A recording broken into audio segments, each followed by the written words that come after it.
Assalamualaikum warahmatullahi wabarakatuh. Halo semuanya, perkenalkan kami dari kelompok prestasi 12 beranggotakan Aulia Salsabila dengan NPM terakhir 102, Rido Kurnia Putra dengan NPM terakhir 105, dan Mianti dengan NPM terakhir 029. Hari ini kami akan menyajikan pemaparan materi dengan tema imunologi, tumor, dan kanker. Nah, pada kesempatan kali ini ada beberapa pokok bahasan yang akan kita bahas ke depannya. Yang pertama ada pembahasan mengenai terminologi dan asal tumor, kemudian antigen dan respon imun tumor, selanjutnya usaha tumor menghindari sistem imun, yang keempat keganasan sistem imun, yang kelima imunodiagnosis, dan yang terakhir pendekatan terapi pada tumor. Yang pertama, kita akan membahas terkait terminologi dan juga asal dari tumor. Jadi teman-teman semuanya, tumor dalam bahasa Latin itu berarti pembengkakan, merupakan sekelompok sel abnormal yang terbentuk dari hasil proses pembelahan secara berlebihan dan tidak terkoordinasi. Dalam bahasa medisnya, tumor dikenal sebagai neoplasia. Neo artinya baru dan plasia artinya pertumbuhan atau pembelahan. Neoplasia mengacu pada pertumbuhan sel-sel di sekitarnya yang normal. Berdasarkan pengertian tumor di atas, tumor dibagi menjadi dua golongan besar, yaitu tumor jinak dan juga tumor ganas atau yang biasa disebut sebagai kanker. Karsinoma berasal dari kata Yunani yang menggambarkan kepiting. Karsinoma adalah istilah untuk kanker yang muncul dari sel epitel. Ini termasuk lokasi kanker umum yang kita kenal seperti kanker payudara, usus besar, perut, kulit, dan paru-paru. Sel-sel epitel adalah sel-sel yang melapisi permukaan eksternal atau bagian dalam dari tubuh dan organ kita. Ingat bahwa kanker di bawah pemeriksaan mikroskopik tidak menyatakan di mana organ asalnya seperti paru-paru, lambung, payudara, atau di usus besar. Bahkan, karsinoma dapat digambarkan karena memiliki fitur tipe kulit atau sel squamosa atau fitur pembentuk kelenjar atau adenokarsinoma. Terdapat juga disorganisasi lengkap dengan fitur yang tidak dapat dikenali atau anaplastik. Selain itu, kadang-kadang kanker digambarkan berdasarkan ukuran selnya, seperti karsinoma sel besar atau kecil. Nah, tentu saja ada juga jenis sel campuran yang terlihat dalam biopsi atau adenosquamosa. Unsur-unsur lain dari tubuh kita dapat menimbulkan kanker otot, tulang, tulang rawan, dan jaringan ikat yang dikenal sebagai sarkoma. Darah dan sistem getah bening adalah tempat limfoma, mieloma, dan leukemia atau leukemia mendapatkan asal mereka. Nah, disinilah penamaan menjadi sedikit rumit. Kebanyakan orang mungkin pernah mendengar terkait limfoma Hodgkin dan non-Hodgkin. Tapi sebenarnya ada banyak jenis limfoid dalam sistem kita yang dapat berubah menjadi ganas. Meskipun kebanyakan orang mungkin tahu apa itu karsinoma payudara, mereka mungkin tidak akrab dengan limfoma sel atau NK atau T. Berdasarkan klasifikasi WHO, ada lebih dari 60 jenis limfoma. Nah, selanjutnya ada antigen tumor. Jadi antigen tumor ini adalah faktor sentral dalam pengembangan vaksin. Mereka dapat dikirim ke tubuh bersamaan dengan sel penyaji antigen atau ABC, simulator kekebalan, dan modulator kekebalan.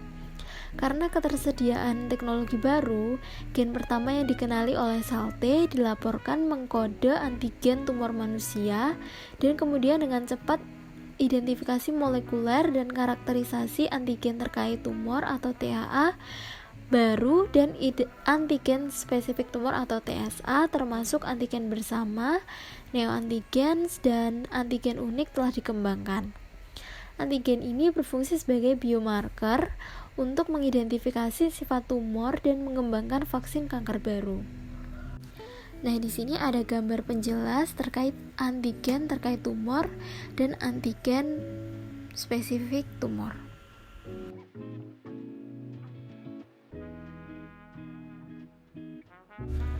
Nah, selanjutnya ada respon imun tumor. Respon imun terhadap sel tumor diperantarai oleh sel T sitotoksik atau TCD8+ yang spesifik terhadap antigen tumor. Makrofag melakukan fungsinya sebagai sistem imun dengan cara fagositosis bakteri yang masuk ke dalam tubuh. Makrofag juga mempunyai peran yang penting dalam imun adaptif. Dalam hal ini, mikrofag akan mengambil antigen dan mengantarkannya untuk dihancurkan oleh komponen-komponen imun lain dalam sistem imun adaptif. THM berasal dari diferensiasi monosit dan menuju ke lokasi tumor oleh aktivitas kemotaktik atau kemokin, yaitu CCL2 atau MCPL, di mana CCL2 ini berperan dalam perkembangan tumor dengan cara menstimulasi pertumbuhan neoplastik, memicu reaksi radang, dan menginduksi angiogenesis. Mikrofag juga direkrut ke lokasi tumor oleh suatu sitokin yang dihasilkan oleh tumor yang berinteraksi dengan reseptor tirosinikase. Diferensiasi makrofag itu tergantung pada induksi sitokin yang diterimanya. Aktivasi makrofag terdiri dari aktivasi klasik atau yang kita kenal juga sebagai aktivasi mikrofag MI dan aktivasi alternatif atau yang dikenal juga sebagai aktivasi mikrofag 2. Jadi ada M1 dan M2.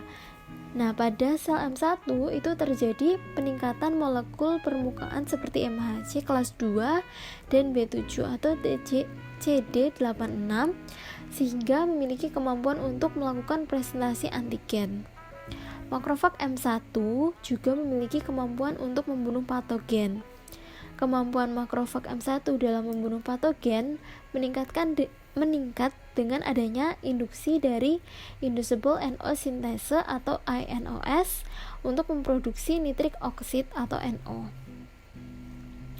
Nah, untuk makrofag M2 itu merupakan makrofag yang bersifat anti-inflamasi dan dapat diinduksi oleh IL-4 dan IL-13 yang dihasilkan oleh sel TH29, 10, dan 11. Mikrofag M2 menghasilkan beberapa sitokin antiinflamasi seperti IL-10 dan interleukin 1 reseptor antagonis atau IL-1RA. Mikrofag M2 merupakan fenotip mikrofag yang tidak efektif dalam presentasi antigen, meskipun menunjukkan adanya peningkatan molekul MHC kelas 26. Mikrofag M2 menggunakan arginin sebagai sel efektor. Pada kanker, mikrofag M2 berperan untuk meningkatkan kelangsungan hidup dan kapasitas proliferasi sel kanker, memicu motilitas dan sifat invasif sel kanker, meningkatkan angiogenesi, memediasi imunosupresi, dan reorganisasi matriks. Selanjutnya ada respon tumor untuk menghindari sistem imun. Nah, jadi di sini tumor menggunakan beberapa mekanisme untuk menghindari destruksi oleh sistem imun. Berikut ada gambar di mana terjadi mekanisme tumor dalam menghindari sistem imun. Nah, untuk penjelasannya, yang pertama, beberapa tumor menghambat ekspresi antigen yang menjadi sasaran serangan sistem imun. Tumor ini disebut sebagai varian yang kehilangan antigen. Jika antigen yang hilang tersebut tidak terlibat dalam pemeliharaan sifat keganasan tumor, maka sel tumor varian tersebut akan terus tumbuh dan menyebar. Yang kedua, tumor lain yang ada menghambat ekspresi MHC kelas 1 sehingga mereka tidak dapat menyajikan antigen kepada sel T CD8+. Sel NK mengenali molekul yang diekspresikan oleh sel tumor namun tidak pada sel normal, dan sel NK akan teraktivasi jika sel targetnya tidak mempunyai molekul MHC kelas 1. Nah, yang ketiga, tumor mengikat jalur yang menghambat aktivasi sel T. Beberapa tumor mengekspresikan ligan untuk reseptor penghambat sel T sehingga terjadi penurunan aktivasi sel T setelah pengenalan antigen tumor. Beberapa jenis tumor dapat memicu sel T regulator yang juga menekan respons imun anti-tumor. Dan yang terakhir, terdapat tumor lain yang dapat mensekresikan sitokin imunosupresif, misalnya transforming growth factor beta atau memicu sel T regulator yang menekan respons imun. Nah, ada perubahan-perubahan pada respons imun atau keadaan-keadaan yang mengakibatkan lumpuhnya reaksi imunologik sehingga menyebabkan suatu tumor dapat tumbuh tanpa mendapat suatu gangguan. Nah, hal ini dapat disebabkan oleh beberapa faktor atau hal, diantaranya yang pertama ada umur. Nah, umur ini sangat mempengaruhi kematangan sistem imun respons dalam tubuh. Pada umur yang muda hingga dewasa, kapasitas imun akan mencapai puncaknya dan lambat laun akan menurun, terutama pada usia yang agak lanjut. Yang kedua adalah genetika. Bila ada kelainan-kelainan genetika, terutama yang menyerang mesin imunologik dan komponen-komponen imun sel dan humoral, dapat mengakibatkan fungsi imunologik yang abnormal pula. Yang ketiga ada defisiensi imunologik. Terjadinya kekurangan pada faktor-faktor imunologik sehingga reaksi kekebalan tidak sempurna. Pada keadaan-keadaan tertentu akan ditemukan frekuensi tumor yang lebih tinggi daripada orang-orang yang normal. Selanjutnya ada imunosupresif. Bila sistem imunologik tertekan, umpamanya disebabkan oleh obat-obatan, radiasi atau serum anti-limfosit, maka akan mengakibatkan suatu kelainan dalam daya tangkap terhadap rangsangan antigen. Yang selanjutnya adalah toleransi. Yang dimaksud adalah antigen-antigen yang spesifik seperti pada permukaan sel tumor kadang-kadang sangat lemah sehingga tidak cukup untuk dapat merangsang sistem respons imun. Antigen-antigen yang lemah ini terutama ditemukan pada tumor-tumor yang disebabkan oleh virus-virus yang mempunyai periode laten yang panjang. Sedangkan virus-virus dengan periode laten yang pendek, keantigenannya akan menjadi kuat sekali. Yang keenam terakhir adalah blocking effect. Hal ini telah diterangkan di atas, yaitu adanya antibodi yang justru melindungi TSTA dari serangan sel-sel limfosit. Nah, yang selanjutnya adalah keganasan sistem imun. Jadi, dari keganasan sistem imun ini dapat menyebabkan beberapa penyakit. Yang pertama adalah kelainan limfoproliferatif. Kelainan ini yaitu leukemia limfoid dan limfoma maligna yang merupakan keganasan dari sel limfoid yang terjadi pada tahap diferensiasi yang berbeda. Limfoid adalah kanker yang berasal dari jaringan limfoid mencakup sistem limfatik dan imunitas tubuh. Perbedaannya dengan leukemia, limfoma berproliferasi sebagai tumor padat dalam jaringan limfoid, sedangkan leukemia cenderung berproliferasi sebagai sel tunggal dan ditemukan dari peningkatan jumlah sel dalam darah atau kelenjar limfa. Leukemia dapat berkembang dalam jaringan limfoid atau mieloid. Nah, ini yang selanjutnya ada limfoma Hodgkin. Penyakit Hodgkin adalah keganasan sistem limforetikuler dan jaringan pendukungnya yang sering menyerang kelenjar getah bening dan disertai gambaran histopatologi yang khas. Nah, di sini ada contoh gambarnya dari limfoma Hodgkin dan juga sel yang sudah terinfeksi. Selanjutnya, limfoma non-Hodgkin adalah kanker yang berasal dari sistem limfatik. Disease ini melewati jaringan dan menyebar ke seluruh tubuh. Pada non-Hodgkin limfoma, tumor berkembang dari sel darah putih. Selanjutnya limfoma angioimunoblastik. Itu sering ditemukan adanya anemia hemolitik autoimun dan hipergamma-globulinemia. Histologi kelenjar limfoid menunjukkan adanya infiltrate campuran limfoid dengan pembentukan pembuluh darah kecil. Ini ada gambarnya juga dari sel yang sudah terinfeksi limfoma angioimunoblastik. Selanjutnya ada limfoma atau leukemia sel T dewasa. Leukemia jenis ini sering ditemukan di Karibia dan Jepang. ditemukan oleh virus HTCL tipe 1 yang ditandai dengan proliferasi CD4 yang aktif mengekspresikan CD25. Selanjutnya ada leukemia limfotik kronis, di mana pada 95% kasus ditemukan sel yang berasal dari sel B atau B-CLL. Sel tersebut menunjukkan ekspresi CD5 yang biasa ditemukan pada antigen PANTE. Beberapa sel tersebut juga ditemukan pada neonates dan beberapa penyakit autoimun. Selanjutnya, common acute lymphoblastic leukemia. Sel berasal dari sel B yang berkembang menjadi sel plasma dan sangat agresif tanpa terapa. Sel ALL dapat menimbulkan kematian dalam beberapa minggu setelah diagnosis ditegakkan. Nah, ada juga mikosis fungoides, di mana merupakan limfoma sel T kulit yang khas mengenai pria usia pertengahan. Sel T ganas adalah sel T CD4 dengan nukleus yang menunjukkan gambaran yang tidak normal. Lanjut, ada keganasan yang disebabkan oleh virus. Virus herpes dan virus retro menginfeksi sel tanpa menimbulkan sitolisis atau membunuhnya. Virus dapat memacu pertumbuhan sel terinfeksi yang tidak terkontrol. EBV dapat menimbulkan infeksi monokleosis atau glandular fever, di mana limfoma dan karsinoma, imunodefisiensi, dan daerah malaria.